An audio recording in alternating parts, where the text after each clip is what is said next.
Time it is. It's time for KP in the news, baby. That's right. Time for KP in the news.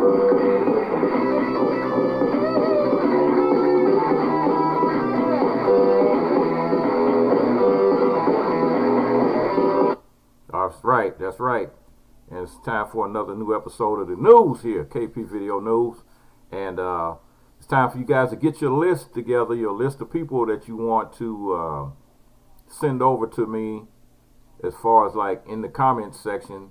I'm starting it off next week, so you can get your KP Video News cups, t-shirts, caps, whatever for my competition that I'm gonna have going on here, free of charge. And so I want you to get your list of people together, and what I mean by that is the people that you want to send me a list, or you can have people subscribe to my news feed, to KP Video News. Get your list of people. Say you got 10 people, and you get all 10 of those people subscribe, and you can, in the comments section, you can give me the list of those 10 people, and then I'll contact you, and we'll try to get some arrangements here so I can send you these gifts. All right, so we're gonna get started here. This is unthinkable. It's totally unthinkable things jumping off. And here's a 1-year-old boy who had just learned to say his name was killed while asleep in his bed in what Dallas police chief described as a shooting that was deliberate and targeted. Toddler Rory Norman died early Sunday morning when someone armed with a rifle crept up to his bedroom window and opened fire, Dallas Police Chief Renee Hall said at an emotional news conference. It happened at my watch, and I'm angry. And this crap has got to stop in this city. He said. Visibly outraged, Hall has showed reporters a recent video of Rory smiling and saying his name, and his mother yelled, yay. The death marked the 4th time in the first week of 2020 that a child under the age of 10 was killed by gun violence in the United States, and came after a year in which more than 150 children under the age of 13 were shot to death across the nation. And Hall said that had Rory lived, he would have celebrated his 2nd birthday on January 24th. The child's 20-year-old uncle, who was home from college for the holidays, was also shot several times in the shocking incident and was in stable condition in Dallas Hospital. The shooting unfolded around 3:30 a.m. on Sunday when police suspect, someone familiar with the home's layout, walked up to the bedroom window and fired multiple times into the home. As of Monday, no arrests were made, and the police are asking the public for help in identifying the suspect. What we know about this shooting currently is that it was intentional and deliberate, and the location was targeted. Hall said the assailant must have known the people who were inside the house asleep and armed, and aimed the rifle to kill. He shot only into the bedroom. He angled the weapon in a downward position, and because it was 3:30 in the morning, he knew that the residents of the house would be asleep, and so he knew where to fire. He said while investigators know a rifle was used in the homicide, she conceded that little information is known about the gunman. But she said an unrelated incident in another section of Dallas over the weekend, an 8-year-old child was grazed by a bullet fired in the air at random. And so this is really ridiculous, man. This is like, stuff like this is happening. And so I don't know what it looks like to anyone else, but I know it's something you never want to see, not only as a mother, but as a police chief, she said. And this is really crazy, man. You talking about a 1-year-old kid getting ready to celebrate his 2nd birthday. 2nd birthday coming up. And some idiot with a gun decides to go over there, and like she said, whoever did this knew the people, and they knew exactly where they were shooting. And so this was definitely something that was really ridiculous. All right, with the second story.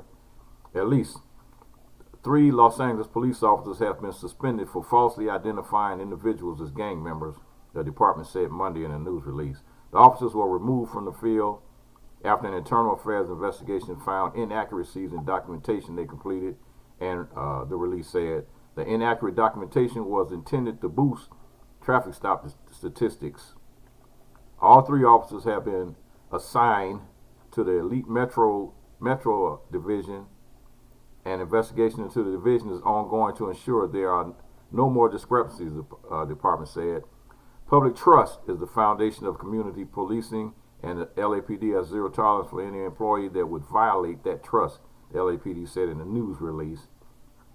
The department is working with the Justice System Integrity Division of the LA County District Attorney's Office on any potential criminal charges that may arise from the misconduct.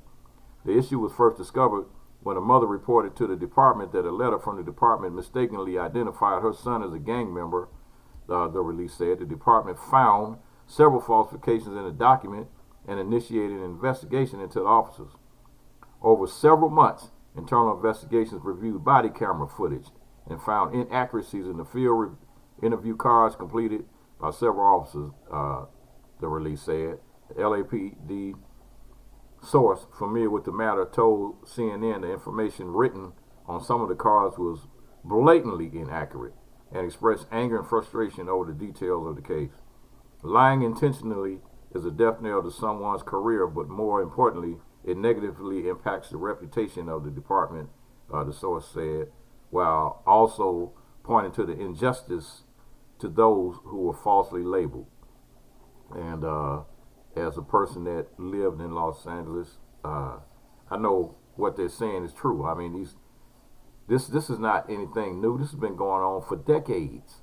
Falsification of information and falsification of falsely classifying people as gang members, just gang guilt by look, not by actual association. It's garbage. It's total garbage.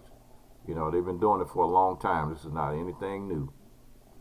So when you got kids out there and the cop comes up and they stop them and they talk about, yeah, can I take your picture? Tell your kids no. Tell the kids to tell the cops no, you cannot take my picture, because what they're going to do is take your picture and they're going to put it on the wall inside the police department in a lineup, and it's going to have your name, have you labeled as a gang member. So do not submit to any pictures being taken out when you walk in the street, you going to school or whatever, going to play basketball or whatever. Do not submit to allowing the police to take your photograph. Don't do it. Don't do it. So this is story 3. An Atlanta Uber driver as one of the passengers to thank for helping her achieve a lifelong dream, graduating college. LaTonya Wright never expected that Kevin S. would have such a large impact on her life after picking him up at Atlanta United soccer game. This one changed my life, a young 43 years old told CNN. It's a random act of kindness. That one ride. During the trip, Young, a single mother who works as a hairstylist during the day and an Uber driver at night, disclosed that she had to put her dedication to her education on hold multiple times in order to raise her 3 sons. First, she dropped out of high school at 16 to raise her first child. Then in 2011, Young had to drop out of Georgia State University due to an unpaid balance of $700, a fee she was unable to afford. Every time I got ready to pay the money, my kids needed something, she recalled to the outlet. I told him I was a hairstylist during the day, but the hair business is slow, so I plan on working it that weekend to pay my way back into school. That all changed a few days later after an encounter when Esh decided to go to Georgia State University and pay off Young's balance.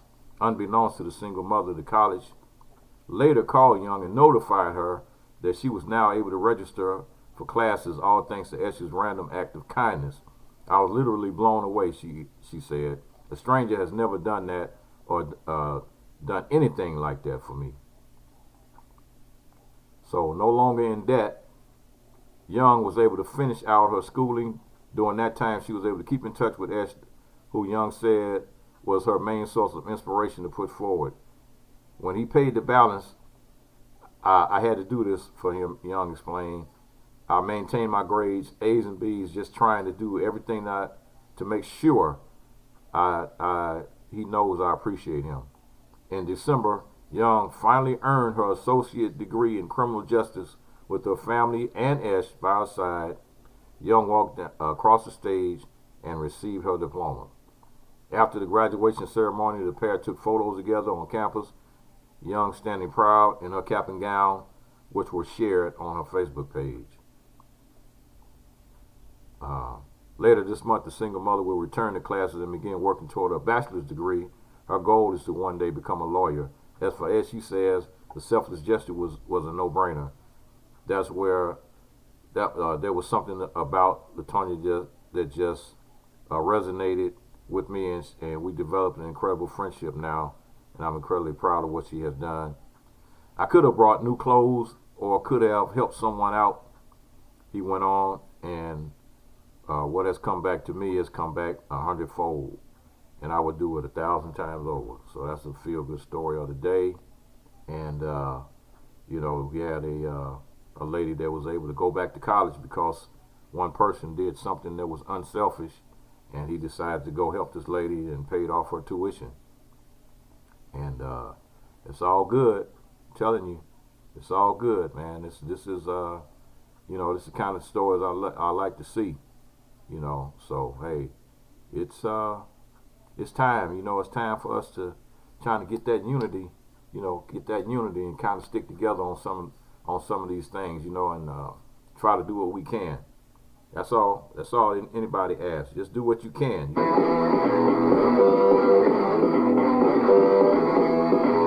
Right, KB in the news.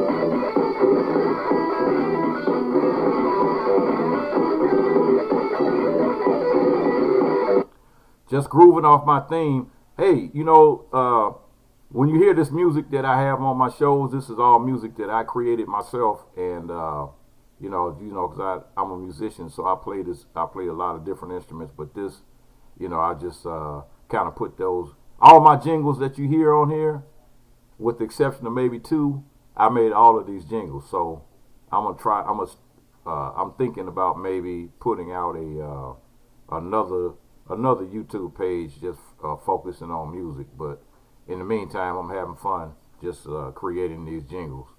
Homemade. Peace.